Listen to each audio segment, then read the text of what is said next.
안녕하세요. 황금키키입니다. 여자농구와 여자배구의 FA 협상 기간이 끝나고 트레이드 소식이 들려오고 있는데요. FA 시작 전 최대 관심사는 여자배구의 김연경 선수가 과연 어떤 팀으로 갈 것인가 였는데, FA가 끝난 지금의 최대 이슈는 두고두고 회자될 페퍼저축은행의 희대의 뻘짓이 아닐까 합니다.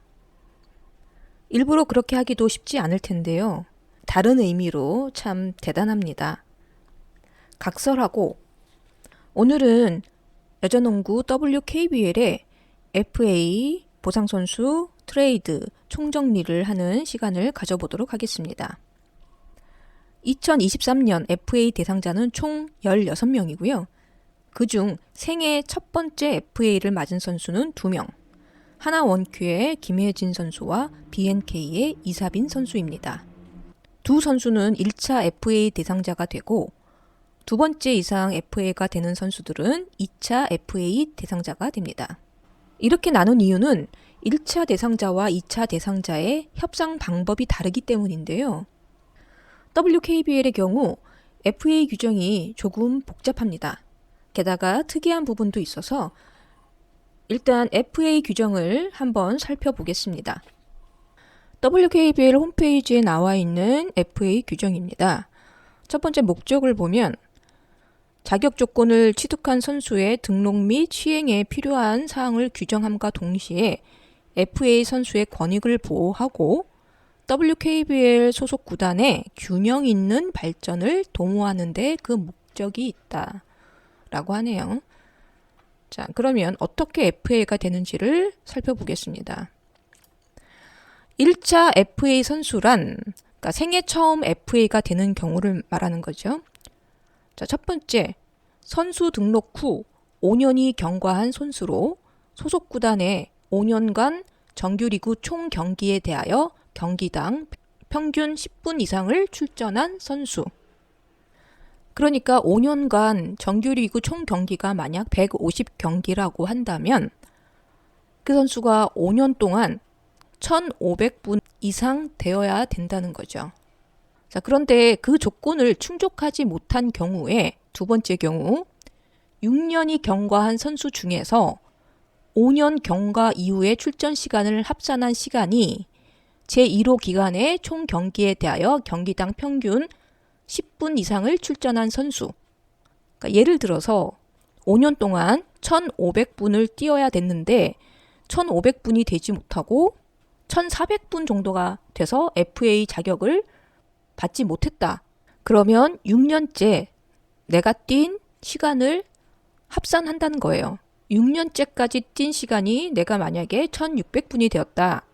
그러면 그것을 180경기로 나누는 게 아니라 150경기, 그러니까 5년 동안의 총 경기로 나누는 거죠.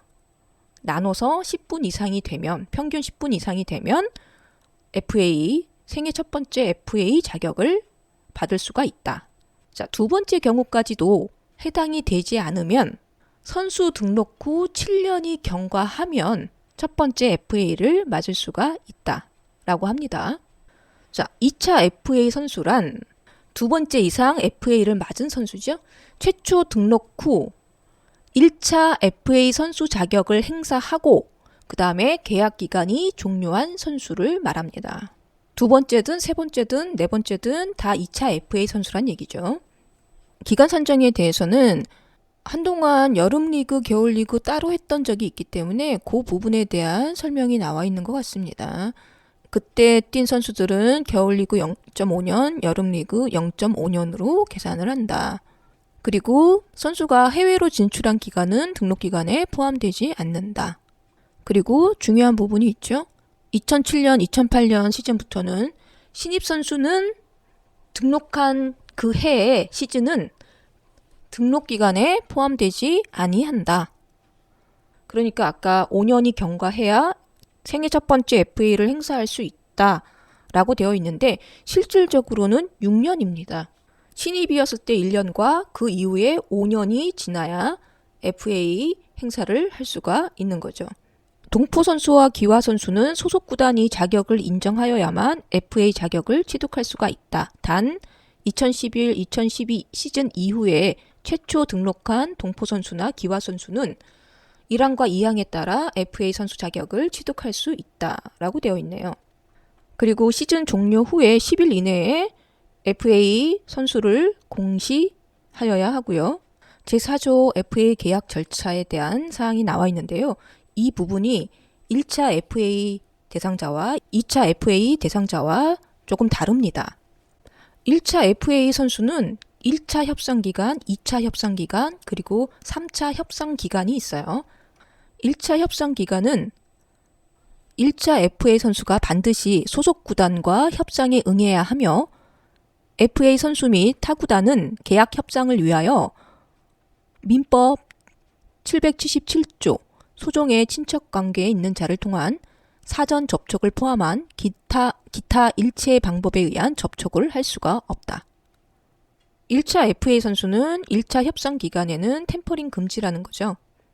그리고 나서 1차 협상 기간에 계약을 하지 못하면 협상 기간 종료일 다음 날로부터 10일 이내에 타 구단과 협상을 할 수가 있습니다.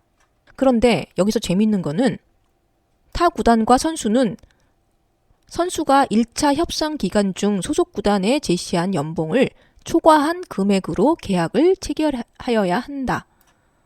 라고 되어 있습니다. 그래서 1차 협상이 결렬됐을 때 구단과 선수는 연봉을 얼마씩 제시를 했다라는 것을 제출해야 됩니다. 자, 그리고 만약에 2차 협상 기간 내에도 계약을 하지 못했을 경우에 3차 협상 기간이 오는데요. 3차 협상 기간은 2차 협상 기간의 종료일의 다음 날부터 7일 이내에 하게 되고 다시 원 소속 구단과 재계약을 할 수가 있습니다.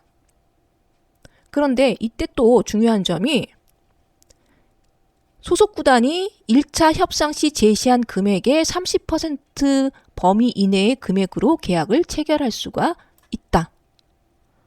자, 그러니까 1차 협상 때 구단이 1억을 제시를 했어. 그런데 선수는 1억 5천을 제시를 했단 말이야. 그래서 결렬이 됐어요.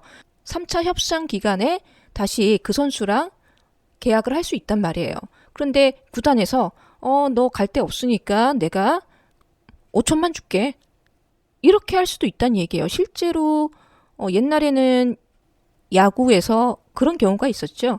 그래서 선수들이 울며 겨자 먹기로 거의 헐값에 계약을 해야 했던 그런 경우도 있었고요. 그래서 요거는 선수를 보호하기 위한 규정인 것 같습니다.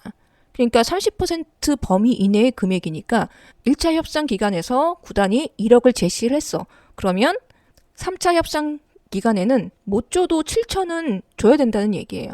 이거를 5천이나 뭐 3천이나 이렇게 후려칠 수 없다는 얘기입니다. 자, 이렇게 1차, 2차, 3차 협상 기간은 생애 첫 번째 FA가 된 1차 FA 대상 선수만 해당이 되는 거고요. 2차 FA 선수는 이것과 상관없이 원 소속 구단이나 타 구단이나 자유롭게 협상을 할 수가 있습니다. 제5조 FA 선수 이적에 대한 보상.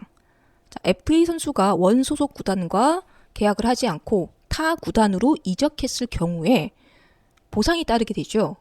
금전적으로 될 수도 있고 보상 선수로 될 수도 있습니다.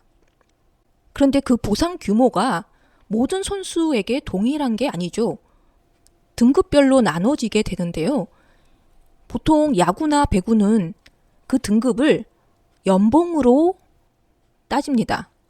그런데 WKBL은 연봉이 아니라 공헌도 점수로 그 등급을 나눕니다. 자, 공헌도 서열 30위 이내의 FA 선수를 타 구단으로부터 영입한 구단은 다음 각호 중 전 소속 구단이 선택하는 방법으로 보상하여야 한다. 자, 첫 번째, 그 해에 공헌도 서열 10위 이내의 FA 선수의 경우 계약 금액의 300%에 해당되는 금액, 그 해 공헌도 20위 이내의 FA 선수인 경우에는 계약 금액의 200%, 그 다음에 그해 공헌도 서열 21위 이하의 FA 선수 중 전년도 공헌이 서열 30위 이내의 선수인 경우에는 100% 해당하는 금액.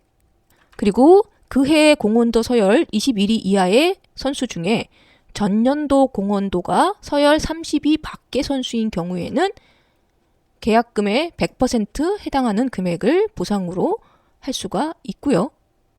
두 번째 경우는 보상 선수를 지명하는 경우인데요.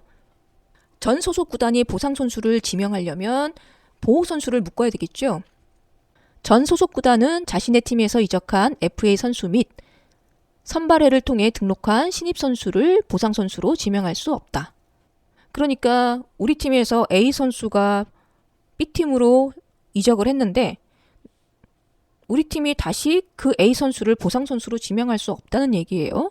그리고 신입 선수는 자동 보호 선수가 된다는 얘기입니다.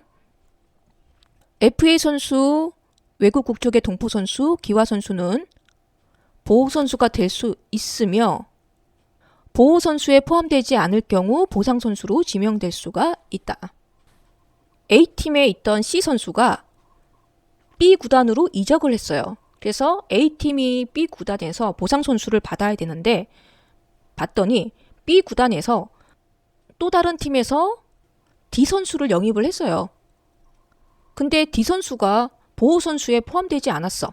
그러면 A팀에서 D 선수를 지명을 할 수가 있다는 얘기입니다. 그리고 동포 선수와 기화 선수 역시도 보호 명단에 없으면 지명을 할 수도 있다. 이런 얘기입니다. 자, 그러면 보호 선수를 몇 명을 해야 되는지 살펴보겠습니다. 자, 보호 선수는 그 해에 공헌도 서열 20위 이내의 선수일 경우에 4명까지 보호 선수를 할 수 있습니다. 그리고 공헌도 21위 이하의 FA 선수 중에 전년도 공헌도 서열이 30위 이내의 경우는 5명을 보호할 수가 있고요. 그해 공헌도 서열 21위 이하의 FA 선수 중 전년도 공헌도 서열이 30위 밖의 선수의 경우에 6명을 보호할 수가 있으며 신입 선수들은 그해 신입 선수들은 자동 보호가 되기 때문에 계산에 들어가지 않습니다.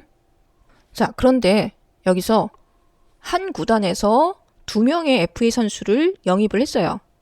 그러면 2개의 구단이 보상 선수를 지명을 해야 되는데 만약에 2개의 구단이 같은 선수를 지명을 했어. 그런 경우에는 어떻게 하느냐? 직전 시즌의 성적의 역순으로 우선권이 주어진다. 순위가 더 낮은 팀에게 우선권을 준다는 얘기예요. 그리고 우선권이 없는 구단은 지명한 선수가 없으니까 지명한 선수가 이제 다른 팀으로 갔으니까 보상금으로 받게 됩니다. 제6조 FA 선수의 계약 기간. 그 해에 공헌도 서열 20위 이내의 1차 FA 선수의 계약 기간은 3년 이상으로 한다. 그러니까 최소 3년을 보장해 준다라는 겁니다. 자, 그런데 혹시라도 이 선수가 30세 이상인 경우에는 계약 기간에 제한이 없고, 자, 두 번째, 공헌도 서열이 21위 이하인 경우에는 계약 기간에 역시 제한이 없습니다. 자, 7조 FA 선수 이적 제한 및 양도 금지. 자, 구단은 FA 선수로 공시된 선수에 대해서 FA 협상 기간 종료 시까지 타 구단에게 양도할 수 없다. 박다정 선수가 우리은행과 계약을 했죠. 그런데 사인 앤 트레이드로 BNK로 옮겨가기로 했어요. 근데 그게 발표가 계속 나지 않고 있다가 FA 기간이 끝난 이후에 발표가 됐죠. 왜냐하면 이 규정 때문에 FA 협상 기간이 종료할 때까지 기다린 거죠. 8조 FA 계약 협상 결렬. 협상 기간이 끝날 때까지 협상이 되지 않았을 때 등록이 되지 않고 미등록 선수는 WKBL 선수 등록 자격이 박탈되고요. 그러니까 한 시즌을 못 뛰게 되는 거죠. 다음 해부터 다시 FA 계약 기간 동안에 협상을 해야 됩니다. 그런데 3차 협상을 했는데 협상이 결렬돼서 계약을 체결하지 못한 경우는 전 소속 구단이 계약 의사가 없을 경우에 3차 협상 기간 종료일 다음 날로부터 당해년도 5월 31일까지 타 구단과 계약하여 선수 등록 자격을 회복할 수가 있다. 그러니까 첫 번째 FA가 된 선수들은 대체적으로 나이가 비교적 어린 선수들이기 때문에 기회를 좀 더 주는 것 같아요. 자, 제9조 구단은 매년 2명의 타 구단 소속 FA 선수와 계약할 수가 있다. 자, 최대 2명이란 얘기겠죠? 한 팀에서 모든 FA 선수를 다 끌어모으는 거를 방지하기 위해서인 것 같습니다. 물론 셀러리 캡 때문에 끌어모을 수도 없겠지만 혹시라도 그런 경우를 방지하기 위한 것 같습니다. 제12조 벌칙. 첫 번째, 템퍼링이 있을 경우에 구단에게는 2억 원 이하의 제재금 및 당해 연도와 차년도의 FA에 대한 협상 금지가 있고요. 선수한테는 3천만 원 이하의 제재금 및 경기 횟수부 출전 정지. 이게 구단에 대한 제재는 꽤 세다는 생각이 드네요. 네, 당연히 이렇게 해야 된다라는 생각이 들고요. 두 번째, 1차 FA 선수가 1차 협상이 결렬됐을 때 구단과 선수가 각각 얼마를 제시를 했는지를 WKBL에 알려야 한다고 했지 않습니까? 그런데 선수가 요구 금액을 기재를 하지 않았을 때 이때 2차 협상 자격을 박탈하고, 만약에 구단이 제시 금액을 적지를 않았으면 1항 제1호에 의해 제재한다. 자, 템퍼링 했을 때랑 똑같이 2억 원 이하의 제재금 및 당해 연도와 차년도 FA에 대한 협상을 금지한다. 이런 제재를 한다고 합니다. 자, 이렇게 대략 FA 규정을 살펴봤는데요. 야구나 배구에 비해서 조금 복잡하다는 생각이 듭니다. 그리고 조금 생소한 거는 공헌도를 가지고 선수의 등급을 나누는데요. 옛날에는 공헌도라는 항목이 없었기 때문에 크게 관심을 갖지 않았는데요. FA 등급을 공헌도로 따진다고 하니 어떻게 측정하는 건지 찾아보았습니다.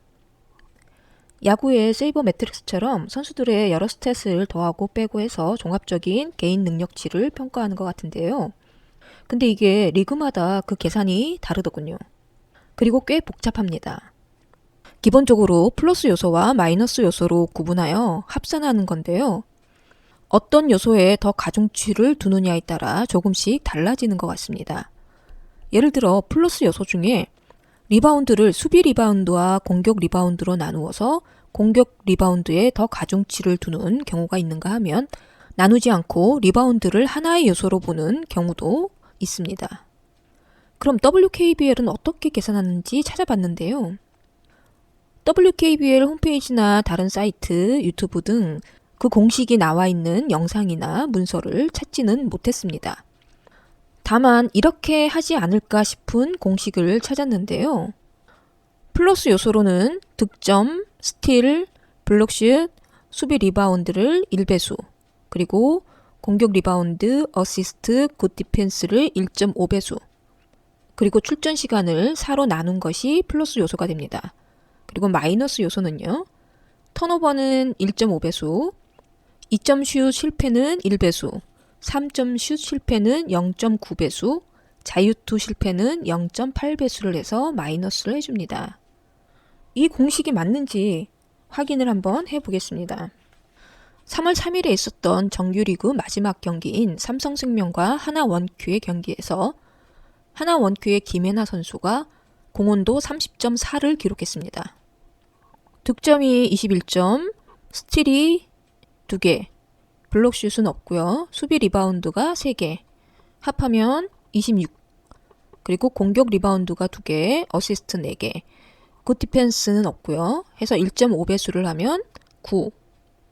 출전 시간이 24분 42초인데 이거를 분으로 환산을 하면 24.7분, 나누기 4를 하면 6.175. 그래서 플러스 요소를 다 합치면 41.175가 됩니다. 그리고 마이너스 요소, 턴오버는 1개, 1.5배수를 하면 1.5, 2점 슛 실패가 3개, 1배수를 하면 3, 3점 슛 실패는 5개 해서 0.9배수를 하면 4.5, 자유투 실패는 2개, 0.8배수를 하면 1.6, 마이너스 요소를 다 합치면 10.6입니다. 그래서 41.175 마이너스 10.65 하면 30.575가 나옵니다. 조금 차이가 있네요. 잘 모르겠습니다. 정확한 공식을 아시는 분은 부디 댓글로 알려주시면 감사하겠습니다. 다시 FA 명단으로 돌아와서 친절하게도 공원도 순위가 나와 있습니다. 1차 FA 기간은 4월 1일부터 4월 10일까지였고요. 2차는 4월 11일부터 4월 20일, 3차는 4월 21일부터 4월 27일까지.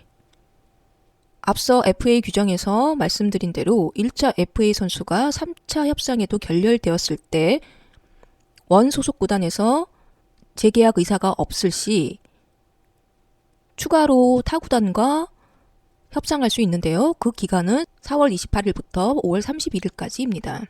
그리고 FA 선수가 타 구단으로 이적했을 때 보호 선수 명단을 제출해야 되는데 그 제출 기한은 4월 28일까지. 그리고 원 소속 구단에서 보상 선수를 선택을 해야 되는데 그 기한은 4월 30일까지 되겠습니다. 4월 10일까지 있었던 1차 협상 결과를 보면요. 2차 FA 대상자였던 이경은 선수가 원 소속 구단인 신한은행과 계약을 했습니다. 계약 기간은 2년이고요. 연봉은 1억 4천만 원. 1차 FA 대상자였던 김혜진 선수는 원 소속 구단인 하나원큐와 협상이 결렬되었는데요. 구단 제시액은 6,900만 원, 선수 제시액은 7천만 원. 겨우 100만 원 차이로 협상이 안 됐나? 라고 하실 수도 있는데 김혜진 선수가 FA 시장에 나가서 평가를 받고 싶어 했던 것 같습니다. 그리고 또 한 명의 1차 FA 대상자였던 이사빈 선수가 원 소속 구단인 BNK와 협상이 결렬됐고요. 2차 FA 대상에 나서지 않고 은퇴를 결정했습니다. 이사빈 선수는 2016년도 2라운드 2순위로 프로에 입단을 하게 됐고요. 아버님이 유명하신 이호근 감독님이시죠. 시즌 평균 기록을 보면 24경기에 나와서 평균 9분 55초 출전을 했고요. 2점슛 성공률은 43.3%, 평균 리바운드는 1.5개, 평균 득점은 1.75점을 기록했습니다. 구단과 연봉 금액에서 이견차가 있었다고 하는데요. 대략 1,000만 원에서 1,500 정도 차이가 있었다고 합니다. 출전 시간에서 보이듯이 그래도 BNK에서는 식스맨으로 쏠쏠하게 활약했던 선수인데 조금 안타깝다는 생각이 듭니다. 1995년생이니까 28살인데요. 한창 뛰어야 할 나이인데 이른 나이에 은퇴를 한 것 같아 조금 안타깝네요. 4월 22일까지 있었던 2차 협상 결과를 보면요. 거의 대부분 계약을 완료를 했습니다. 거의 대부분은 원 소속 구단과 재계약을 했고요. 타 구단으로 이적이 2명 있었는데요. 우리은행의 김정은 선수가 하나원큐로 이적을 했고요. 1차 협상 기간에서 결렬되었던 하나원큐의 김혜진 선수는 KB스타즈로 옮겼습니다. 그리고 하나원큐의 이정현 선수와 KB스타즈의 박지은 선수는 2차 협상까지 계약을 하지 못했고요. KB스타즈의 최희진 선수는 은퇴를 했습니다. 최희진 선수는 2006년 1라운드 6순위로 프로에 입단을 했고요. 올해로 만 35이네요. 경력이 오래된 선수입니다. 올 시즌 30경기에 나와서 평균 출전 시간 15분 14초를 기록을 했고요. 평균 득점은 3.03점, 2점슛 성공률은 38.5, 평균 리바운드는 2.2개를 기록했네요. 김정은 선수와 김혜진 선수가 이적을 했기 때문에 보호선수 명단을 제출해야 됩니다.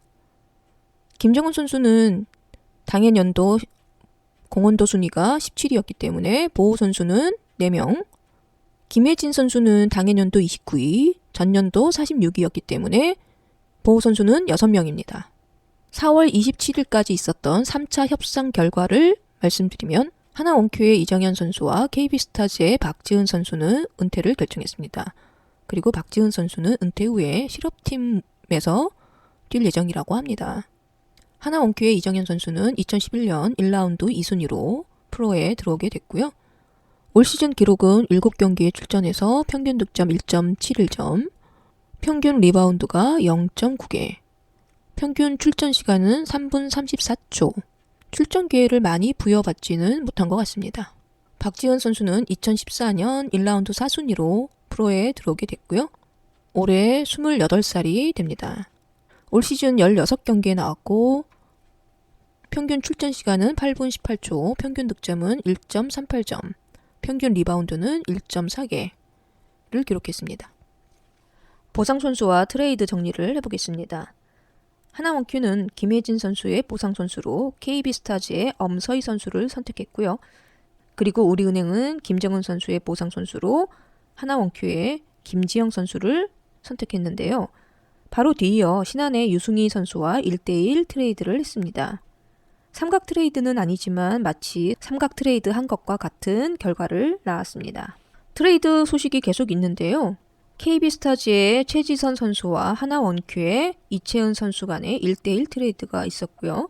2차 FA 대상자였던 우리은행 박다정 선수가 우리은행과 FA 계약 체결 후에 BNK로 트레이드되는 사인앤트레이드가 있었습니다. 박다정 선수는 올해 30살로 2012년 전체 1순위로 프로에 들어온 선수입니다. 키 작은 포워드라서 박정은 감독이 어떻게 활용할지 궁금해집니다. 그리고 삼성생명의 최서연 선수가 BNK로 무상 트레이드 되었습니다. 최서연 선수는 2002년생이고요.